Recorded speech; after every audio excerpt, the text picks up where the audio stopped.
Hello students, I am your teaching mentor Shivam Raj Singh और आज हम लोग पढ़ने वाले हैं क्लास 10th सिविक्स का चैप्टर 1 पावर शेयरिंग। तो बच्चों, ये वीडियो एक इंट्रोडक्शन लेक्चर होने वाला है जिसके अंदर मैं आपको पावर शेयरिंग का चैप्टर का आइडिया दे दूंगा। मैं आपको बता दूंगा कि पावर शेयरिंग क्या होती है और हम लोग बेल्जियम एंड श्रीलंका के बारे में थोड़ी बहुत जो की स्टडी है वो पढ़ लेंगे। तो चलिए अपनी वीडियो को टाइम वेस्ट किए बिना स्टार्ट करते हैं। तो बच्चों, जैसा कि हम लोग जानते हैं कि कभी भी डेमोक्रेसी के अंदर जो पावर है वो एक सिंगल ऑर्गन को नहीं दी जाती है, वो हमेशा अलग अलग ऑर्गन्स के अंदर बांटी जाती है। मगर ऐसा क्यों है? क्योंकि ऐसा इसलिए किया जाता है कि अगर पावर कभी एक सिंगल ऑर्गन को दे दी जाए तो हो सकता है कि वो ऐसे कोई लॉ या फिर रूल पास कर दे जो कि आगे चल करके एक कोई कम्युनिटी या फिर रीजनल ग्रुप को फ़ायदा तो दे रही है, लेकिन उसके वजह से कोई दूसरी कम्युनिटी को लॉसेस भी उठाना पड़ रहा है, जिसके वजह से हो सकता है कि फ्यूचर में उस कंट्री के अंदर वायलेंस स्प्रेड हो, राइट्स होना स्टार्ट हो जाए और उस कंट्री की इकोनॉमी डाउन हो जाए, जिसके वजह से हमेशा पावर शेयरिंग डेमोक्रेसी के अंदर ज़रूरी मानी जाती है। अब जनरली डेमोक्रेसी के अंदर जो पावर होती है वो 3 ऑर्गन्स में डिवाइडेड होती हैं। कौन कौन से? Legislature, executive and judiciary.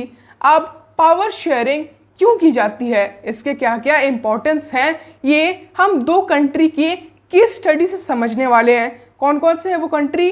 पहला है बेल्जियम एंड दूसरा है श्रीलंका। इन दोनों की कंट्री के केस स्टडी से हमें ये समझ में आएगा कि पावर शेयरिंग ज़रूरी क्यों होती है। तो सबसे पहले हम लोग बात कर लेते हैं बेल्जियम्स केस की। बेल्जियम का हम लोग थोड़ा ज्योग्राफिकल एरिया देख लेते हैं और उसके पॉपुलेशन के बारे में थोड़ी बहुत जानकारी ले लेते हैं।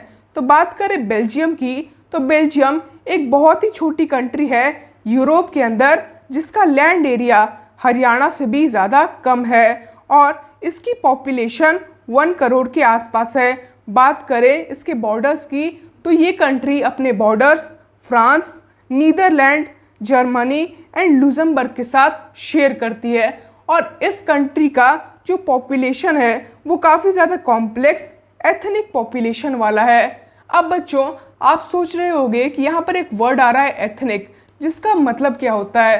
तो एथनिक पॉपुलेशन या एथनिक ग्रुप एक वर्ड होता है जिसका मीनिंग होता है कि कोई भी ग्रुप ऑफ पीपल जो कि कभी भी धर्म, जाति, लैंग्वेज या फिर नेशनलिटी के ऊपर विभाजित किए जाते हैं, कभी भी बांटे जाते हैं, ऐसे ग्रुप्स को हम लोग एथनिक ग्रुप या फिर एथनिक पॉपुलेशन बोला करते हैं। क्लियर है?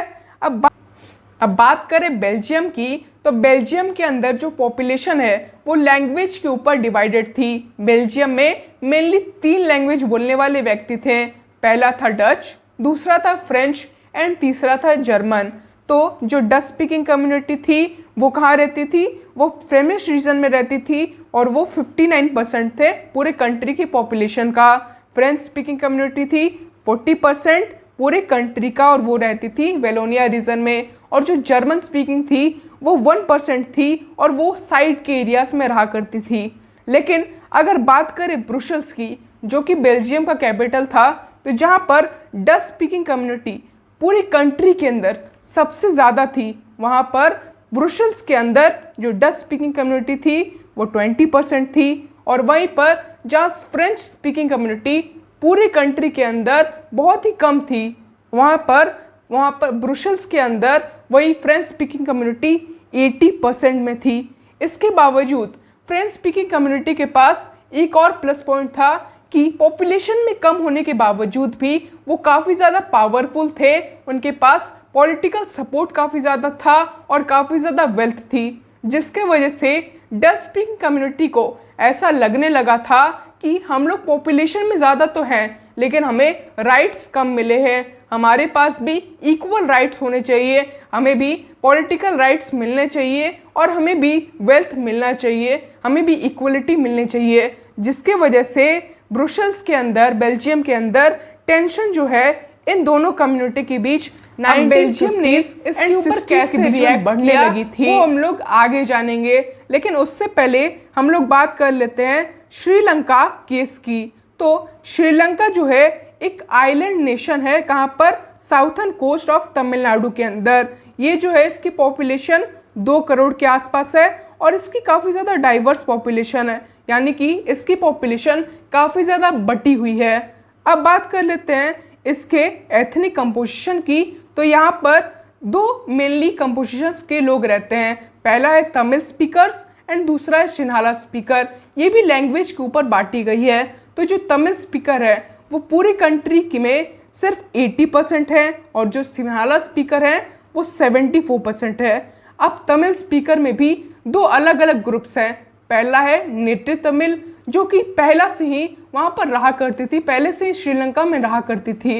एंड दूसरा है इंडियन तमिल, जो कि इंडिया से माइग्रेट होकर के वहाँ पर श्रीलंका में गई थी, चाहे वो कॉलोनियल रूल के कारण हो, चाहे वो किसी डिज़ास्टर के कारण हो, चाहे किसी भी वजह से हो, लेकिन वो इंडिया से माइग्रेट करके गई थी, जिसके वजह से उनका नाम था इंडियन तमिल्स। अब जो वहाँ के नेटिव तमिल थे उनकी पॉपुलेशन थी 13% और जो इंडियन तमिल थे उनकी पॉपुलेशन 5% के अराउंड थी। अब ये तो हो गई लैंग्वेज की बात, लेकिन वहाँ पर धर्म के ऊपर भी कंट्री बटी हुई थी। तो जो सिन्हाला स्पीकर थे जो 74% थे वो मेनली बुद्धिस्ट लैंग्वेज को माना करते थे। वहीं पर जो तमिल स्पीकर हैं जो कि 18% में थे वो हिंदू और मुस्लिम दोनों थे और दोनों धर्मों को माना करते थे। लेकिन जो बाकी की पॉपुलेशन थी, जो 7% पॉपुलेशन जो बच रही है वो क्रिश्चियन थी, लेकिन वो दोनों ही लैंग्वेज बोला करते थे, तमिल भी बोला करते थे और सिन्हाला भी बोला करते थे, वो दोनों ही लैंग्वेज में बिलोंग करते थे। अब वहाँ पर श्रीलंका के अंदर एक थिंकिंग डेवलप हो गई, किसके अंदर? सिन्हाला स्पीकर्स के अंदर। वो थिंकिंग थी मेजोरिटिज्म की। अब यहाँ क्वेश्चन आता है कि मेजोरिटिज्म क्या होता है? तो बच्चों मेजोरिटिज्म एक थिंकिंग होती है, एक विचार होता है जो लोगों के अंदर उत्पन्न हो जाता है, जिसके अंतर्गत लोगों को ऐसा लगने लगता है कि वो अगर मेजोरिटी में है कंट्री के अंदर तो उन्हीं को कंट्री के अंदर रूल करना चाहिए और उन्हीं को सारे रूल्स बनाने होंगे और सारे लॉज बनाने होंगे कंट्री से रिलेटेड। उन्हीं को ऐसा फीलिंग आने लगती है और उन्हें लगता है कि बाकी कोई भी कम्युनिटी, बाकी कोई भी लोग हमारे लिए इम्पोर्टेंस नहीं रखते हैं। और यही थिंकिंग डेवलप हुई किसके अंदर? सिन्हाला स्पीकर्स के अंदर। तो जब 1948 में श्रीलंका आज़ाद हुआ तो पॉपुलेशन में ज़्यादा होने की वजह से सिन्हाला स्पीकर्स ने श्रीलंका में डोमिनेशन जमा लिया, जिसके वजह से वहाँ शुरू में तो सब कुछ ठीक रहा, लेकिन धीरे धीरे मेजोरिटिज्म लागू होने लगा। अब बात तब जाके ख़राब हुई जब आया साल 1956, क्योंकि साल 1956 में जो सिन्हाला स्पीकर्स थे, जो सिन्हाला कम्युनिटी थी, उन्होंने कुछ एक्ट को पास किया जिसके अंतर्गत सिन्हाला लैंग्वेज को वहाँ की ऑफिशियल लैंग्वेज डिक्लेयर कर दिया गया। इसके अलावा क्या किया गया कि जितने भी गवर्नमेंट जॉब थे या फिर यूनिवर्सिटी की पोजीशंस थी, सब जगह सिन्हाला को रेफ़र किया गया, सिन्हाला को एक तरीके का रिजर्वेशन प्रोवाइड किया गया। इसके बजाय कॉन्स्टिट्यूशन में एक नया लॉ लाया गया जिसके अंतर्गत कंट्री में रहने वाले सारे लोगों को, बुद्धिस्ट को प्रोटेक्ट करना पड़ेगा और उसे फॉस्टर करना पड़ेगा, जिसके वजह से वहाँ की जो श्रीलंकन तमिल्स थे उन्हें काफ़ी ज़्यादा बुरा लगा और उन्होंने अपने हक को और अपने आज़ादी को वापस पाने के लिए पॉलिटिकल पार्टीज़ बनाई और बुद्धिस्ट सिन्हाला स्पीकर्स के अंतर्गत वहाँ पर प्रोटेस्ट स्टार्ट कर दिया, जिसके बाद कई सारे पार्टीज़ बने, कई सारे स्ट्रगल्स हुए। किन चीज़ों के लिए? तो वो भी चाहते थे कि तमिल को एक ऑफिशियल लैंग्वेज डिक्लेयर किया जाए, वो चाहते थे कि उन्हें रीजनल ऑटोनॉमी दिया जाए, वो चाहते थे कि उन्हें इक्वल अपॉर्चुनिटीज़ दी जाए, उन्हें भी रिजर्वेशन दिया जाए और उन्हें भी अपने लिए खड़ा होने के लिए गवर्नमेंट जॉब्स में उन्हें भी हक दिया जाए, उन्हें भी सब कुछ इक्वलिटी दिया जाए। लेकिन सिन्हाला स्पीकर्स ने उनकी बात नहीं मानी, उनकी बात नहीं सुनी, जिसके वजह से उसने कंट्री के अंदर ऐसा फीलिंग उत्पन्न हो गया, जो तमिल स्पीकर्स थे उन्हें लगने लगा कि हमें काफ़ी ज़्यादा एलिनेटेड इस तरीके से ट्रीट किया जा रहा है कि हम कहीं बाहर के रहने वाले हैं। हमें ऐसा लग रहा है कि हम सिन्हाला स्पीकर्स के अंडर हैं, यानी सिन्हाला स्पीकर पूरी कंट्री के अंदर डिक्टेटरशिप लागू कर दिए, उन्हें ऐसा फीलिंग आने लगा। जिसके बाद लास्टली 1980s के अंदर उन्होंने अपने लिए एक अलग इलम यानी एक अलग स्टेट मांग लिया कि हमें एक अलग स्टेट चाहिए तमिल कम्युनिटी के लिए, तमिल हमारे लोगों के लिए। जिसके बाद क्या हुआ कि उनकी बात नहीं मानी गई, जिसके वजह से श्रीलंका के अंदर एक सिविल वॉर स्टार्ट हो गया, जिसके रिजल्ट में हज़ारों लोग मारे गए। कई लोगों ने अपने घरों को गंवा दिया और काफ़ी सारी फैमिलीज़ ने अपने लोगों को गंवा दिया। जिसके बाद अंत में ये जो सिविल वॉर है ये 2009 में जाकर के रुकी, काफ़ी ज़्यादा वास्ट डिस्ट्रक्शन के बाद। तो बच्चों आप समझ ही सकते हैं कि अगर कंट्री के अंदर पावर शेयरिंग को सही तरीके से नहीं लिया गया, सही मायने में नहीं समझा गया, तो वो कितनी बड़ी डिस्ट्रक्शन का रूप ले सकती है।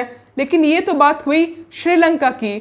अब बेल्जियम ने इसके ऊपर क्या अपना पावर शेयरिंग के ऊपर क्या बात की, क्या रिएक्शन रखा, वहाँ पर किस तरीके से माजरे को संभाला, ये सब हम लोग नेक्स्ट वीडियो के अंदर जानेंगे। तो अगर आपको ये वीडियो अच्छी लगी हो तो इस वीडियो को लाइक कर दे और नेक्स्ट वीडियो के आने के लिए हमारे चैनल को सब्सक्राइब कर दे, ताकि अगर अगला वीडियो आए तो उसका लिंक आपको सबसे पहले मिले। तो बच्चों अगर आपको ये वीडियो पसंद आई तो लाइक सब्सक्राइब ज़रूर करिएगा और कमेंट करके बताइए कि नेक्स्ट वीडियो आपको किस चैप्टर के ऊपर चाहिए। तब तक के लिए धन्यवाद।